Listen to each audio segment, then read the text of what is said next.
Hello and welcome to the Mothertongue podcast. I am here today with Dr. Sophie Brock, who is a Motherhood Studies Sociologist and single mother based in the Blue Mountains of New South Wales, Australia. With a PhD from the University of Sydney, Sophie provides cultural analysis of motherhood, exploring the ways individual experiences of mothers are shaped by broader social constructs. She supports professionals, business owners, and creatives in revolutionizing what motherhood means in our society and how individual mothers are supported and understood. Her key areas of expertise include motherhood as social construction, mothering as empowered practice, identity construction for mothers, and experiences of maternal guilt and anger. She is the creator of the Motherhood Studies Practitioner certification, which is an online training that equips professionals such as psychologists, social workers, and coaches and midwives with sociological insights to better support mothers. To date, over 250 participants across 20 countries have completed the program. Sophie is also the host of the Good Enough Mother podcast, where she connects with change makers to expand cultural conversation around motherhood. With over 380,000 downloads in 50 countries, the podcast highlights powerful discussions on maternal experiences. Sophie also offers self-study courses and mentoring for both mothers and professionals. Welcome, Sophie. I'm just so thrilled to have you on the podcast as one of my mentors. It's really a deep honor to have you here, so thank you. Oh, thank you for having me, Karina, and for the bio. It's always interesting kind of hearing your own bio kind of read back to you. So I appreciate the opportunity to have this conversation. Yeah, thank you. So I met Sophie because I am in her Motherhood Studies certification program. And so just a little context of how I know her. But I always love to start by learning a little bit about your matrescence journey, your journey into motherhood. And I'm really curious whether, who you were before you became a mother and who you are now, and whether the work that you're doing now came out as a result of becoming a mother or whether you were already interested in motherhood studies before. Yeah, I think it's a great question because as you've shared with me before we started talking, recording, some of us come to this space of mother support based on our own journeys into becoming a mother, and then that kind of motivates or is the catalyst for this kind of career exploration, expansion, or beginning. And then some of us come to this work prior.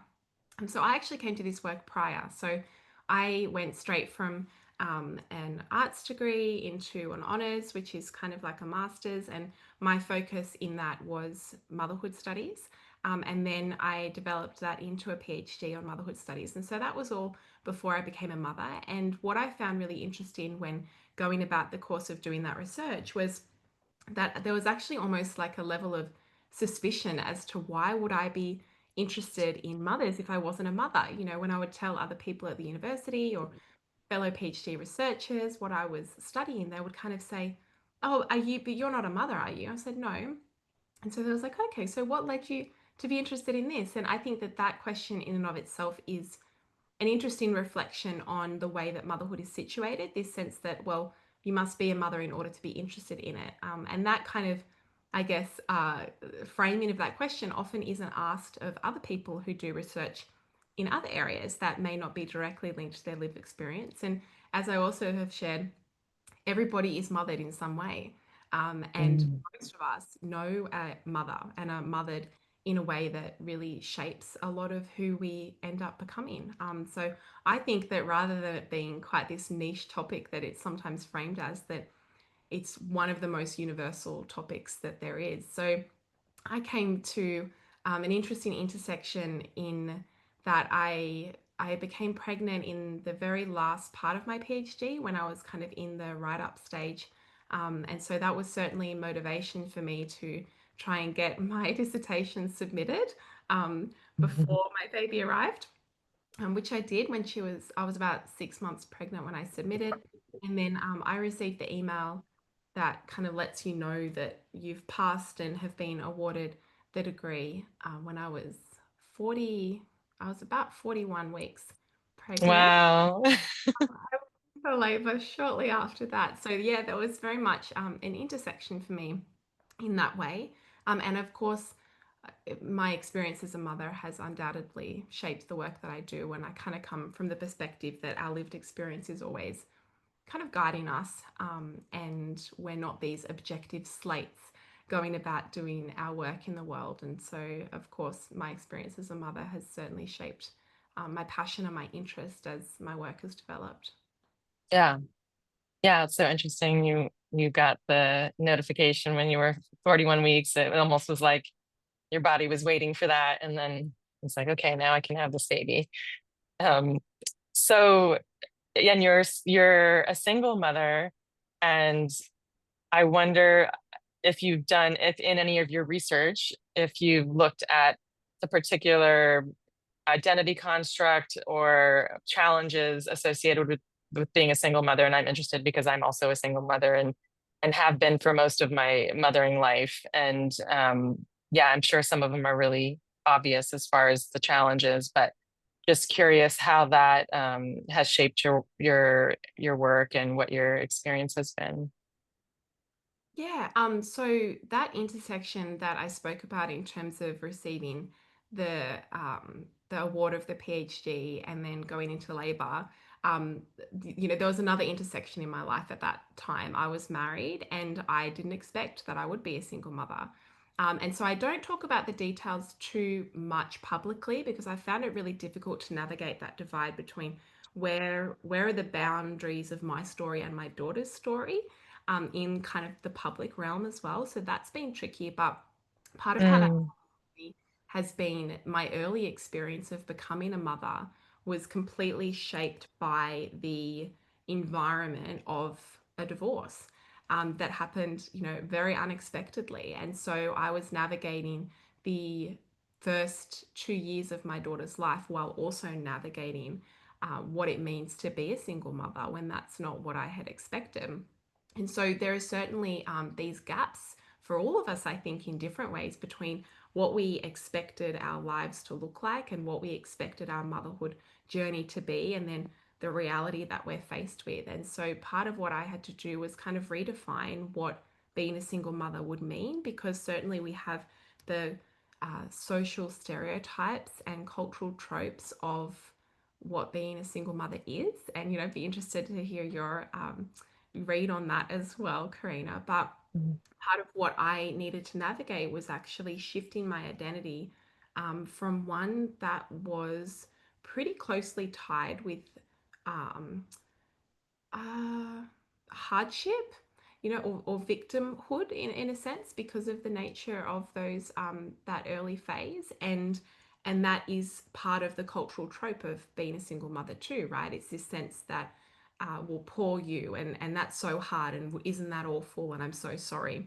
was kind of this energy that was around it. And so I needed to kind of really consciously and actively shift that narrative and look at all of the ways in which, yes, there are parts of this journey that I didn't choose, but where is my agency here? And how can I define my own experience as a mother to be one that centers my power and focuses on the possibility that is afforded to me because of this path that I'm now on?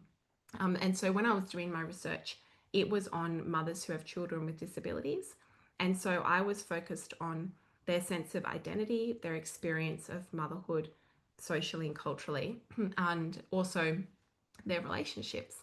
And so, whilst I didn't have a focus on single motherhood in my PhD research, what was really useful to me at that intersection of my own mothering experience, and has also been what's carried throughout my work more broadly, is what I learned from that research from these mothers, the participants in my research, who again were on a journey in their mothering experience that they did not expect. And how do they navigate that? How do they hold the both and? How do they hold and process the grief and then look at also the gifts? How do they look at and honor their resilience and their strength and also allow themselves to crumble? So holding mm. both. And so I certainly took a lot of lessons, from my PhD research to integrate into my own life, in that kind of new season and new stage. Yeah. Yeah, and I love what you're speaking to, that holding of the both and the experience of maternal ambivalence. And that wasn't a question on my list here, but I would love to talk a little bit about that because I think that it's like such a source of guilt and shame for mothers when they are, kind of fed this idea that motherhood is going to be a certain way and then it's not. And then they feel, they're struggling and they feel they're not enjoying it and they feel alone in that because all the images that they're seeing are of these, Pinterest or Instagram perfect ideas of what motherhood is. And as any mother knows, it is like the both and it's all the things. Yeah, absolutely. So, as you've kind of described there, maternal ambivalence is this concept that a lot of maternal scholars have written about, and Dr. Margot Lowy has a couple of books on this for those who are interested. And it's this idea of multiple, often conflicting feelings existing at once.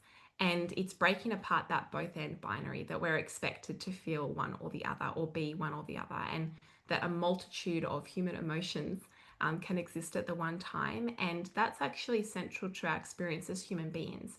And it's one that we are expected to kind of cut off from when we become mothers because of these cultural ideas, which I know we're going to talk about, of what it means to be the good mother or the perfect mother.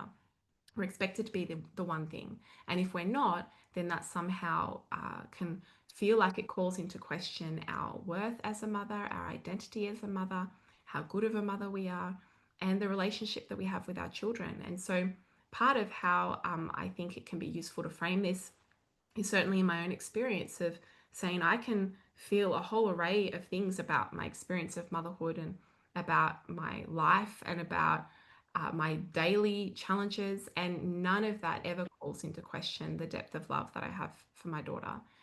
And that actually it is often through the honoring of the complexities and the challenges and the hard stuff that we are able to fully honor and kind of sink into the depth of love and joy and purpose and satisfaction that can come from the mothering relationship and of being a mother. I think part of what we can sometimes preface talking about challenges with as mothers is I'm so grateful for my children, but, or I do love my kids, but. And there can almost be this prefacing because we have a sense of knowledge that when we talk about things in our lives that have to do with our mothering experience that are more layered and are more complex and are sometimes dark and hard and challenging, that there can be this assumption that we either do not want to be a mother or regret becoming a mother or don't enjoy being a mother. And so that's where I think that these distinctions that I know we'll talk about between our experience as a mother, our experience mothering, which is the doing, and then motherhood, the social cultural elements, can be helpful to say that we can actually talk about our experience in these layered ways. It doesn't have to be one thing. And I think that's a really important part in breaking open shame and combating the isolation that can often surround mothers' experiences. Yeah, absolutely. And I think like not only do we have that own internal dialogue where we feel like we have to kind of sugarcoat the harder parts of motherhood, but I know I've personally had the experience of expressing my challenges and then having somebody say, well, you're the one that decided to have kids. So it's like we're getting that internally and then we're also getting it from the outside, which just, further perpetuates the spiral of guilt and shame. Can you talk about motherhood now, since we're talking about a little bit about it as a social construct? And for me, that was like a totally new idea. Even as somebody who's been working in the motherhood space for 30 years, like that really, your fish tank model really blew my mind. And like the distinction between motherhood as an institution and versus motherhood as like a verb, as an act of care. Yeah, sure. So in Adrienne Rich's book of Woman Born, in the late 1970s, she made this distinction between motherhood as institution and motherhood as experience. And when I was first introduced to that piece of work, I was also really kind of intrigued because I hadn't heard about that before. And this was in the very end part of my first degree. And I'm like, I haven't even heard of motherhood studies as a field. So that kind of opened my eyes to possibility of this area of research and maternal theory and scholarship. And when I was doing my PhD research, one of the key conceptual findings that came out was this theory, and it was called hegemonic maternality. And it's this theory that extends on Adrienne Rich's work and model of motherhood as institution, and also brings in another theorist, Professor Sarah Ruddick, who spoke about and conceptualized mothering as a practice. So she spoke about maternal thinking. So there's I know that you know these theories, Karina, and that could be a whole other conversation. But basically, what I came out with was when I was looking at participants' experiences was that they described the ambivalence that we're talking about here. And I started looking at that through the lens of Adrienne Rich's work, of Sarah Ruddick's work, and of this theory of hegemony, which actually comes from an area outside of motherhood, and piece together this theory that helps to break down the differences between the world that we live within, our individual experience, and our identity, and then the work that we're doing, the care work as mothers. And so this turned into this fish tank model, which is where we imagine this round glass fish tank, and the tank itself represents the structure of our society. And I think this is important to articulate because when we say society, oftentimes we're like, okay, what are we actually talking about here? And when we look at this fish tank model, we can see the tank is actually made up of institutions that lots of us interact with daily. The medical system, you may work within an institution. We have the whole economy, like that is a structure and a setup. We have our political system. We have, I think I said the medical system, the healthcare system. So any sort of system is part of the institutional structure that we live within. And unless you're an anarchist, like we need institutions, they're not a bad thing. We're not saying institutions are necessarily bad, but we're recognizing that they shape our lived experience. If you become a mother in a country that doesn't have paid parental leave, your experience of being a mother is shaped by the policies that you exist within. And Right. that's something that is often invisibilized because we take for granted the norm as being what we've lived and what we know. So this fish tank model sees the structure of the tank as those institutions. Then it sees the water inside as the culture. And so the culture is made up of, art, pop culture, media, advertising, social media. It's the music we listen to, it's the books we're exposed to. And all of that culture is infused with particular messages about what it means to be a mother. And we are the fish inside, and all of us in Mhm. society are the fish inside.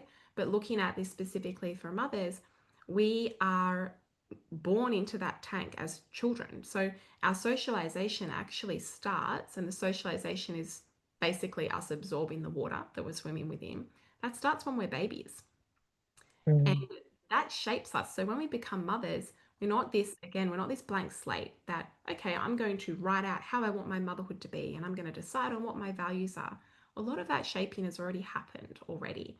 And then we get thrust into this new social role of mother, which comes attached to it a whole bunch of expectations that we place on ourselves and that others place on us on how you're meant to be, on what it means to be a mother. And so where these fish swimming in this water of our culture, inside this tank, which is the structure that we live within, and we're swimming around, which is the mothering.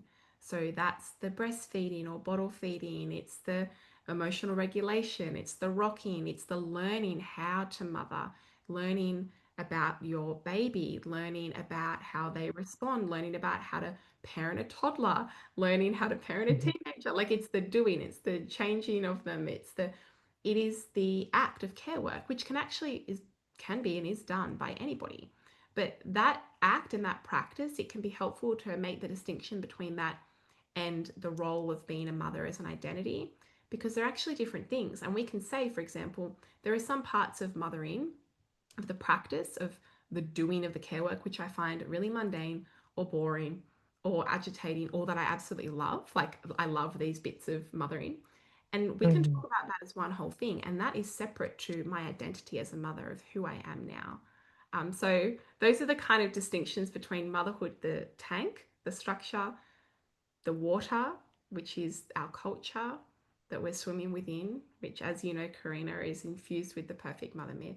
And then we have the mother, the identity, the role, the fish, and she swims around doing her mothering within the tank. Mm. Wow, it's such a brilliant model, and I'm always curious about the creative process. Like, how did this come to you? Was this during your PhD work, or did it come in a dream, or like how did this come into formation? Yeah, so it came into formation as hegemonic maternality is the concept, and that is borrowing off Professor Rayburn Connell has a theory called hegemonic masculinity, and that is basically it's all kind of quite academic, sort of jargony, Yeah. and it is looking at how masculinities exist within power structures. And so I took that and applied that to motherhood and the institution of motherhood. And so where it actually originated from was from the data of my research. And I was needing to develop a conceptual theory to tie together the findings that were not making sense on their own. They needed a Mm. and so the actual process of how did this come about was one that was research based and quite theoretical and based on data analysis. And I didn't actually talk about the theory as the fish tank model until a couple of years later, because I was trying to explain this model of hegemonic maternality in a membership group I used to have called Liberated Motherhood. And I was explaining it as the theory. And, as you and your listeners can probably already tell, like I just said, it's quite jargony and academic. And so I was trying to find a way to translate it in a way that would be understandable and like easy to get. And I love analogies and metaphors. And so as I was explaining it, I just kind of came up with it and I was like, okay, like the hegemony, let's just think about that as a tank. And I just kind of rolled with it. It was a live training that I was doing. And then it was after that when it sounded like it really resonated a lot with the mothers who were listening that I kind of fleshed that out to explore it a little bit further and ended up, it then became the model that I teach. Yeah. Wow, it's so cool that it kind of came into being spontaneously inside of a group setting. Like, I think there's a lot of magic that happens inside of groups, so it's really beautiful. So you mentioned a couple times the perfect mother myth, and I think that's a good segue into what I want to ask you next. So if you can talk a little bit about what that is, and how it impacts mothers. Yeah, so the perfect mother myth is spoken about in motherhood studies scholarship in a number of different ways. It's called like the good mother concept or the good mother myth or the new momism. It's spoken about in a lot of different ways, but what it basically is it's describing a cultural archetype that is held up about what it means to be a perfect mum or a good mum. And so, thinking back to that water that mothers are swimming around in, it is flavored in a particular way. And so, there are a bunch of rules about what it means to be a good mum. And when I talk about and teach a fish tank model to mothers, I often say, imagine we get out a big black texter and on that fish tank, that fish bowl that we have in front of us, we were just starting to write out on the side all of the rules of what it means to be a good mum. And so if we were all together in a room, I would say, okay, paint me a picture. Like, what does being a perfect mum mean in your society? And that's not just for you as an individual and your values, but what do the Mother's Day cards in the news agencies say about being a good mother? And often it is that she is selfless, that she always puts others before herself, right? She is presumed to have wanted to become a mother. She's often presumed to be within a particular age range. So she didn't become a mother too young, but she didn't become a mother too old. And these things, the parts of what I'm talking about now, are not necessarily explicitly spoken, they're taken for granted as the norm. And so we see this represented, and there's been tons and tons of research on this, looking at media analysis of how mothers are represented in pop culture and society and literature and so forth. And part of how she's painted is also she's presumed to be white, middle class, able bodied, has the good child, the perfect child, the child who achieves, the baby who sleeps, the toddler who behaves, the teenager who is successful in school and all of the extracurricular things, and becomes the flourishing adult, and that is all because of the mother. Clap, clap, clap, pat on the back, aren't you wonderful? So, in the same ways that mothers can be revered and celebrated, a lot of the time that is actually, rather than being a true honoring of the mothering role, that is kind of a just upholding of the perfect mother myth, because she's also blamed if anything goes wrong. And so Right. she has all of this responsibility, but she's not resourced to actually enact and do what is expected of her. And so she's expected to be ever present. She's expected to mother 24/7, so that her children are expected to be her responsibility default.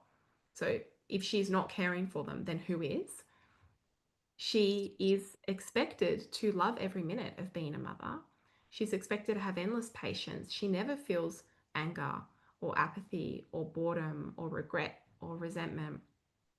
And she loves every minute. She cherishes it all because she knows it goes by so fast, right? And so the thing that wraps around the perfect mother myth constantly is guilt. And so she uses guilt as a badge of honor to show how hard she's trying as a mother. It's almost the thing that we keep close to us to unconsciously prove that we are really giving it our all because we feel guilty about what we're not doing. But it Mm. also is a way to keep us in line, because ultimately the perfect mother myth is a myth. She's unachievable. There are many other tenets and shoulds that exist in the perfect mother myth. And Karina, I'd love you to share any that you think I may have forgotten that are most prominent for your listeners.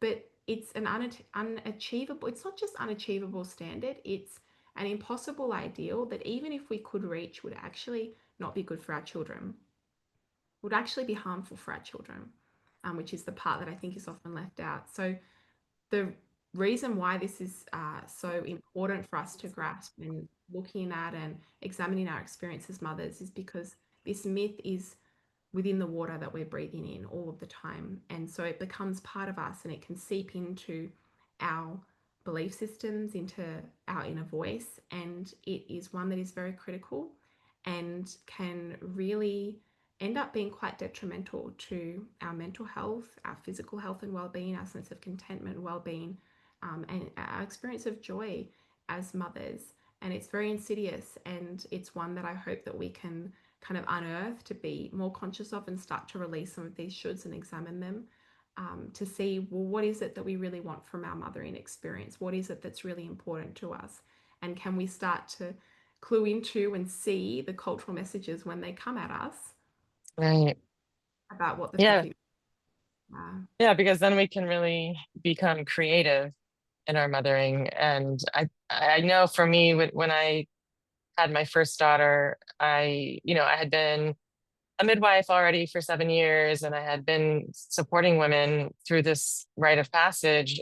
And I was totally, remade and humbled by my own experience, and very much had this perfect mother myth. I didn't know that that's what it was. I just had this idealized, idea of what it was to be a mother. And I read all these like conscious parenting books, and my daughter, well, first of all, I also came into motherhood as a single mother, not planned that way. And so it was me and her, and like for the first couple years mostly. And she didn't really sleep much. So I had a lot of like irritability and anger. And she was she still is very spirited woman now. Um, Kind of leans on anxiety. And so I was so humbled by I mean, I just felt like a complete failure. I felt like, I was reading all these idealized books around parenting and trying to put those ideals into practice, and just feeling like I was failing miserably. And so the level of guilt and shame was definitely really high. And I've been in my work for many years, but particularly now after having done your course and having new language for things, really working a lot during pregnancy, to start talking about this perfect mother myth, and the ways that it can be really damaging, and starting to help moms begin to create their own mothering identity of based on what what's valuable to them and what their beliefs are. Um, one of the things that I really took away from your course that I shared recently with you was my passion that I feel like it brought together my passion for social justice, my mothering, and my work with mothers all together. And I would love to hear you share a bit about the idea of mothering as resistance and as a site of social change and empowered practice. Yeah, I love that question, and thanks for sharing your experience too, Karina, in the early part of your mothering and how much the perfect mother myth can shape the beliefs that we end up forming about ourselves. And I think the way that you've described your daughter is a really great example of actually what mothering as resistance can look like as it's born through relationship with our children. So I also have Mm. a very spirited daughter who sleep either. And part of what our children can set us up for is actually finding pathways of resistance. Because if you have the cultural myth that babies sleep, right, and the marker of success is to have a baby who sleeps through the night, for example, and that is not the biological norm, and that is not what your baby is doing, then immediately you are in a tension. And how do we resolve that tension or move forward with that tension, or what do we do with that? And what our culture wants us to do is it wants us to try and fix in order to fit in with what the norm is socially and culturally of the perfect mother, the good child, the good baby. And part of what we're pressured into and are put in a position of receiving is a whole bunch of regulation that asks us to do that. And so regulation can look like comments from family, friends, strangers. It can look like targeted social media advertising for particular sleep programs that promise 7 to 7. So we are set up actually to be pressured to conform. And the mere act of not, the mere act of continuing to live as you are and to even ask yourself the question of what is it that I want to do? What is it that my baby needs? What is my next right step for me? Like that is an act of resistance in and of itself when you're within a context that is trying to constantly mold and shape you and your children.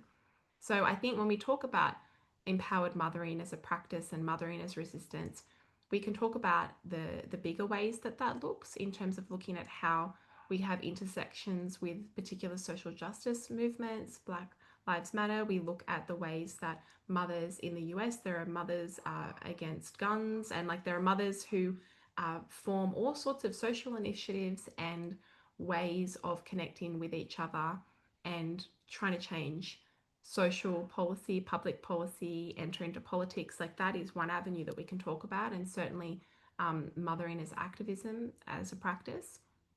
Mothering, becoming a mother can radicalize us in many ways too, in all senses of that word, and it can be transformative and a catalyst. And also, I think that sometimes when we say mothering as resistance, for some of us, especially if you're in particular seasons or stages of mothering that might feel quite overwhelming or intense, it can almost feel like that's just too much. I can't change the world. I can't make these big moves. I'm just struggling just to put one foot in front of the other here. And I think it's important to look at the ways in which our practice every day as mothers of surviving, of finding ways to thrive, of finding micro ways to look after ourselves, of asking ourselves questions that others may not have, of finding pockets of connection, that those practices and those things can be resistance in and of themselves. And all of us will fall outside of that perfect mother myth in some way. Certainly, if you're a single mother, you fall outside of that perfect mother myth. And so I would ask us to look at where do we fall outside of the myth and how can we use that as our point of power? How can we use Mm. that as our point of awakening and of interest and of asking, well, what can I learn from this? What have I learned from this? How can I alchemize this? Or how can I see this as something that can be part of my strength as a mother rather than something to feel shame or guilt for? Yeah, yeah, yeah, exactly. And I think also just in terms of like the values that we're passing on to our children, particularly in those moments and those times that we are feeling really resourced, is an act of cultural change. We are change agents just simply because we are raising the next generation of humans. And I think also like um, I always think of things like birth as a metaphor for pretty much everything.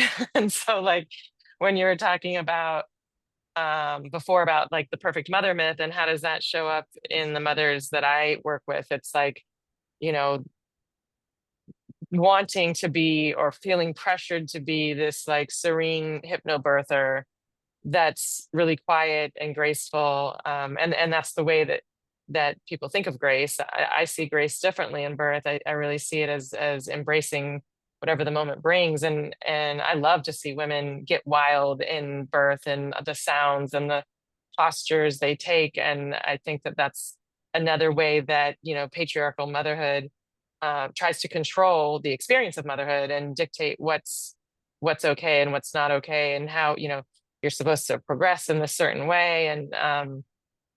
And yeah, I think it starts even, you know, even before birth, and even in, you know, in pregnancy or in childhood. Really, the socialization begins. But it's yeah, it's really fascinating to see all the ways that we absorb and are influenced by and are um, oppressed by these larger social systems, and yet how much incredible power we have as mothers to be change agents because of our position in within the family and with, you know, in the raising of children. Yeah, absolutely. Yeah, and this is the thing, right? That ultimately, and this is a daunting responsibility and a wonderful privilege, that we are shaping the next generation of human beings. The way that we mother our children comes to leave imprints, for better or worse, for the rest of their lives. And that is, as I said, a sometimes daunting privilege and also a great honor. And I think what doesn't help is feeling a huge sense of, I need to get this perfect. I need to get this right.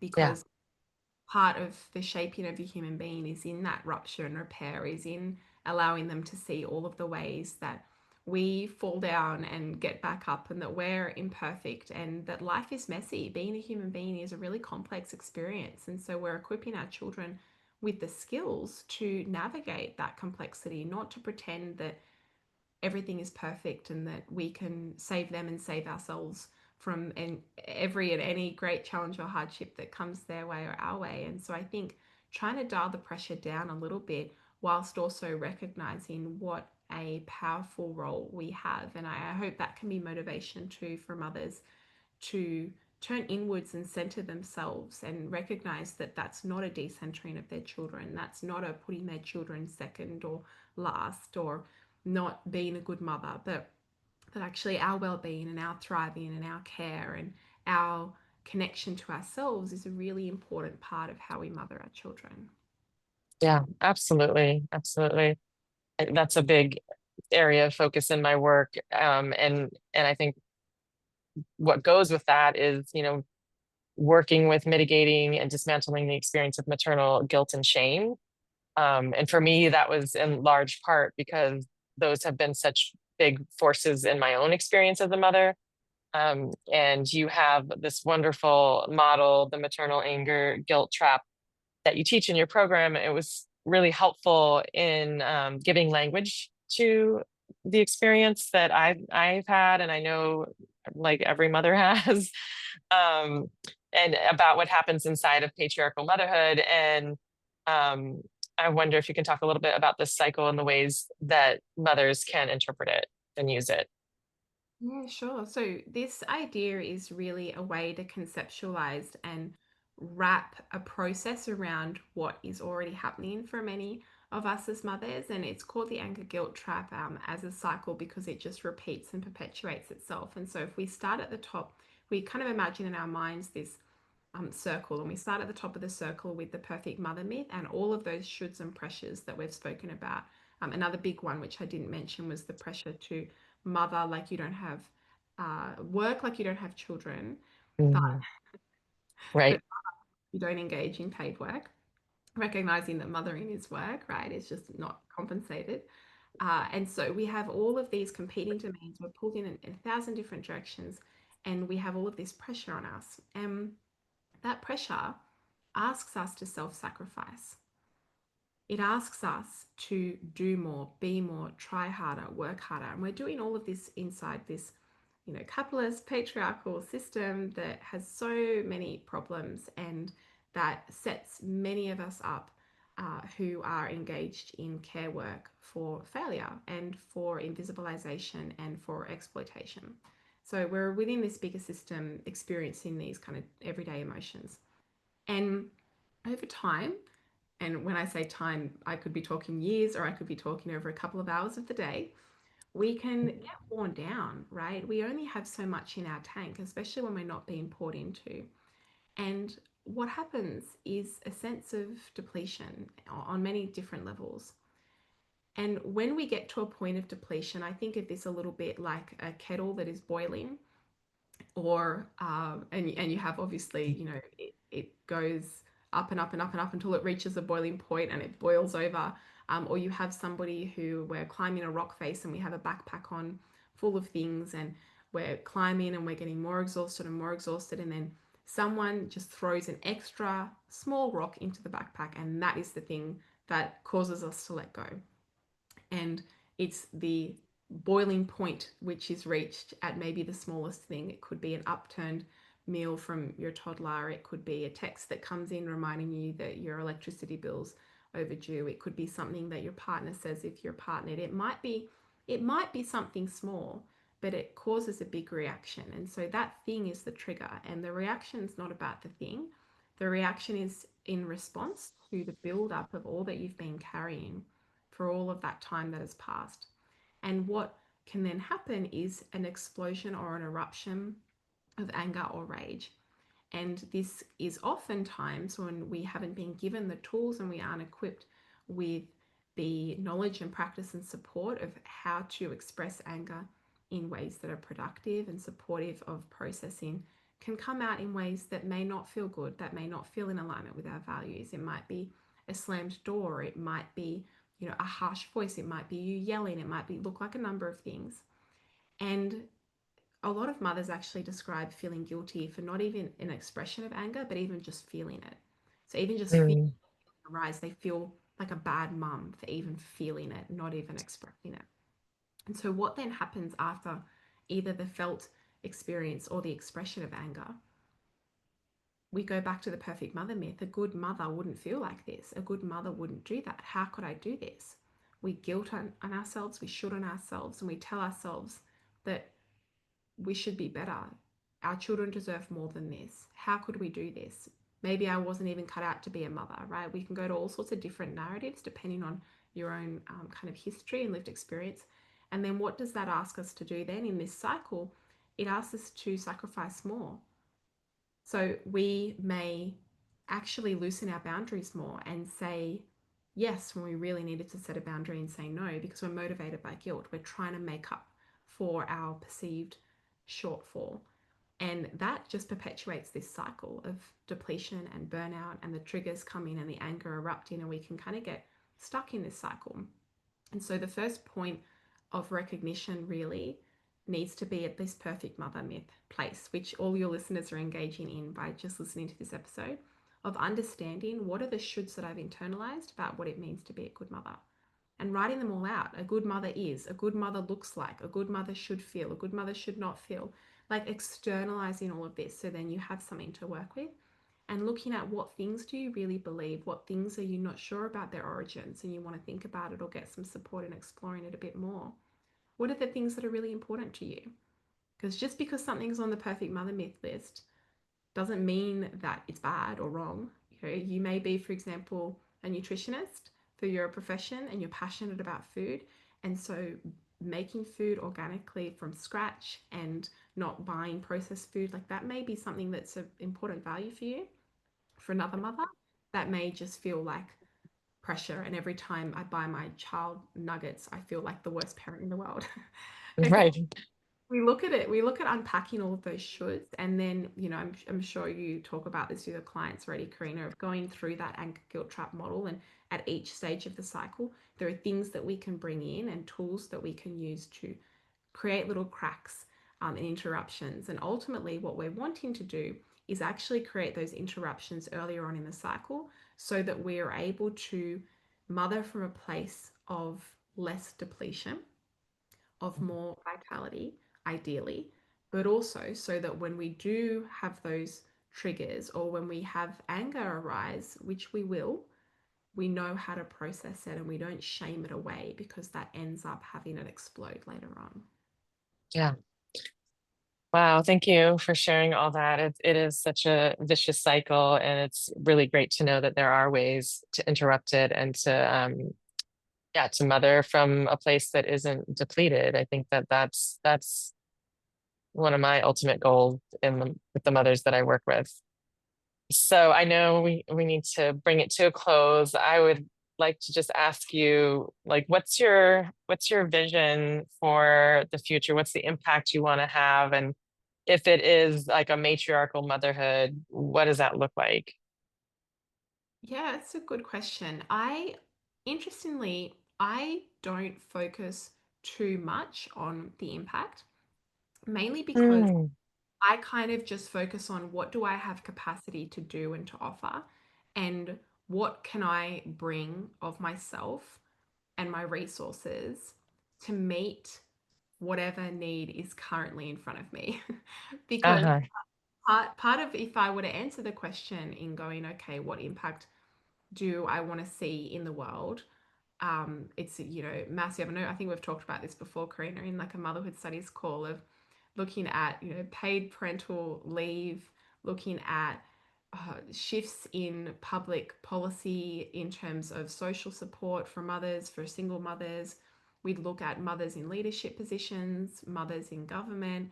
I think that even having mother as a category, a social category, is useful in research so that when we have things like looking at the gender pay disparity between men and women is what the data says. I want to see that more in terms of, well, what's the split for primary caregivers?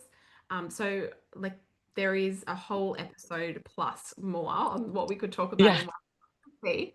But the the thing that I also come back to that struck me when you asked the question is knowing that in the same way that we're not meant to mother alone, we're not meant to do this work of mother support alone either.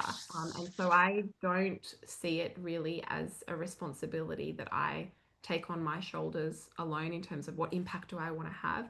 I more see it as like, how can I contribute and weave like my little web of the spider's web over here with what I can do. And that has to sit alongside the weaving that everyone else is doing in their own way of what Mm, change can look like. So, in my season of life at the moment, that looks like having conversations like this, running my own podcast, running the Motherhood Studies certification. I have a Mothers at Work program for people who specifically want to support mothers in paid work and in organizations and corporations. And sharing on social media, trying to have more conversations like this so that the language and the maternal theory and tools can be accessible and used and applicable and integrated into the everyday lives of mothers. So that's the kind of slice that I'm working on at the moment. mm.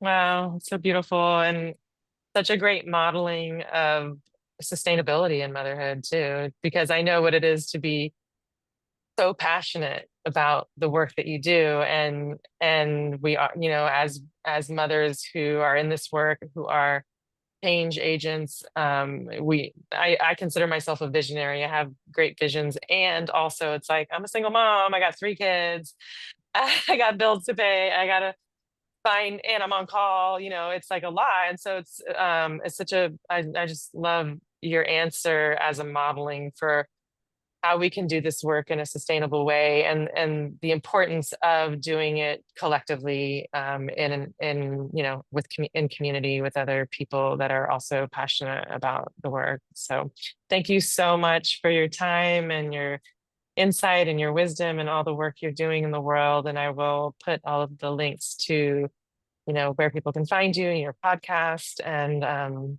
yeah, thank you. Wonderful. Thanks so much for the conversation, Karina. I've enjoyed it. And